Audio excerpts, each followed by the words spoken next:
Извинете, че имаше забавяне и здравейте, драги зрители. Извинете, че първи епизод не се качил, защото беше към 25 минути. Но да, малко лошо стана 25 минути клип. Този клип ще бъде към 5 минути. Извинете, че ще е кратък, но даже може да го слушате така. Значи първо забелязах, че тази страничка ми е така. Какво забелязваш първо, че страничката ти е грешно? Да.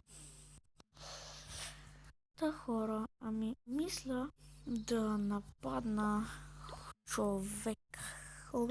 Първият човек ще го нападна задължително, защото нямам голото. То е злато. Да, виждате човека. Нека да поразцъкаме така.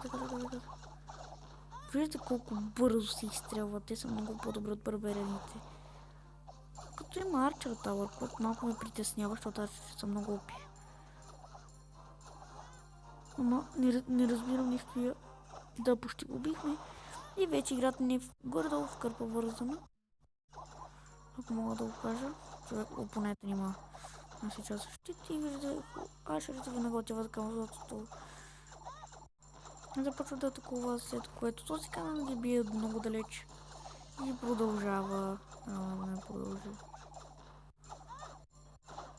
Виждате, това е хак. Хората така използват. Добре, взе го поне на 8 и ще ни даде купи. Ако загубим, ще ни даде стамина.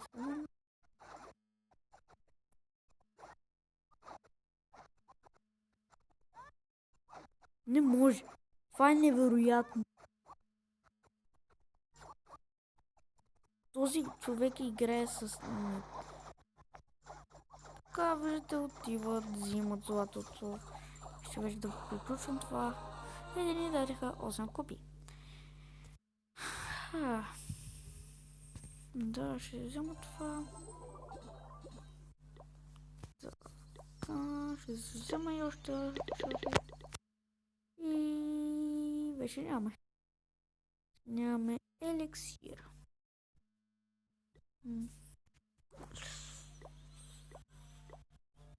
Виждате, просто не мога, трябва да се апгрейдна Gold Storage, той ми иска такова. Остават 56 минути. И да, хора, много се извинявам, че клипчето свърши толкова бързо, но да. Да, ще се радвам, ако го видите и довиждане.